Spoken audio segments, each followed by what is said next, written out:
یہ ایک عظیم نبی کی سچی کہانی ہے،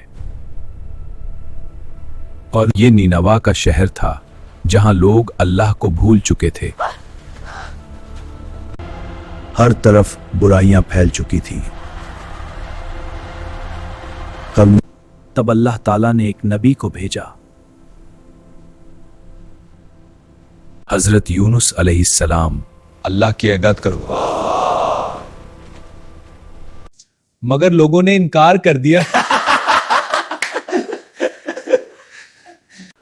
وہ ان کا مذاق اڑاتے تھے، لیکن نبی نے صبر کیا۔ وہ مسلسل انہیں سمجھاتے رہے، مگر کوئی ایمان نہ لایا۔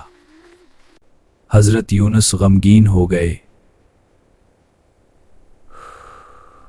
اور بغیر حکم کے شہر چھوڑ دیا۔ وہ سمندر کی طرف روانہ ہوئے اور ایک کشتی میں سوار ہو گئے۔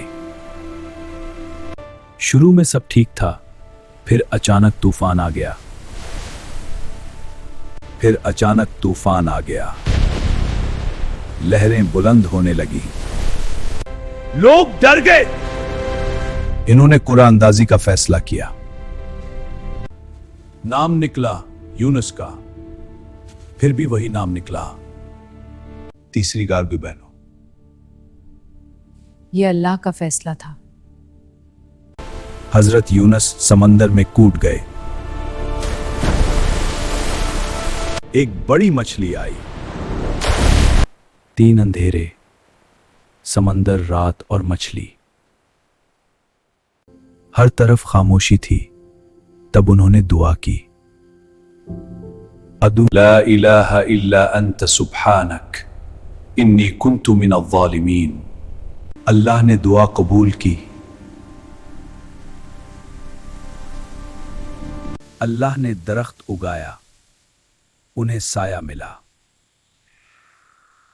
ادھر قوم پر عذاب آیا اور دوڑ گئے۔ وہ ڈر گئے، انہوں نے توبہ کی۔ اللہ نے معاف کر دیا تھا۔ حضرت یونس واپس آئے، اب سب ایمان لے آئے۔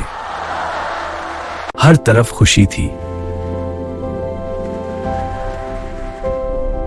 جنہیں یہ اللہ کی رحمت تھی۔ اللہ ہمیشہ معاف کرنے والا ہے۔ سبحان اللہ، سبحان اللہ، سبحان اللہ۔